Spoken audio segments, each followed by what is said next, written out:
বঙ্গভূমি, মানুষের সাথে মানুষের পাশে।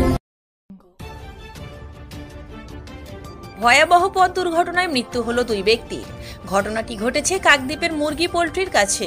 মৃত দুই ব্যক্তির নাম অমল দাস বয়স 40 ও বুদ্ধদেব দাস বয়স 48।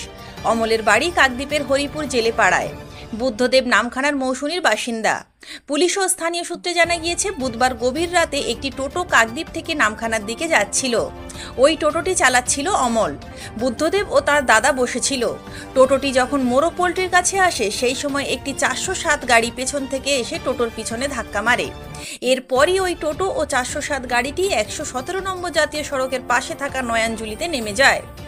এই ঘটনায় 3 জন গুরুতর আহত হয়। স্থানীয় বাসিন্দারা তাদের উদ্ধার করে কাকদ্বীপ মহকুমা হাসপাতালে নিয়ে গেলে চিকিৎসক 2 জনকে মৃত বলে ঘোষণা করেন। এই ঘটনাকে কেন্দ্র করে এলাকায় শোকের ছায়া নেমে এসেছে। মিনিমাম রাত্রি 11টা আইডিয়ার আমি ছিলাম না। একটা টোটো সাইডে দাঁড়িয়ে ছিল, মাছ গাড়ি খালি গাড়ি ওদিক থেকে এসছে, সে কোনো কারণে ঠেকেছে, ঠেকে খালে পড়ে গেছে, সহজরে ধাক্কা মেরেছে। স্পটে 2 জনেরই শুনেছি মৃত্যু হয়েছে। মাছের গাড়ি ছিল,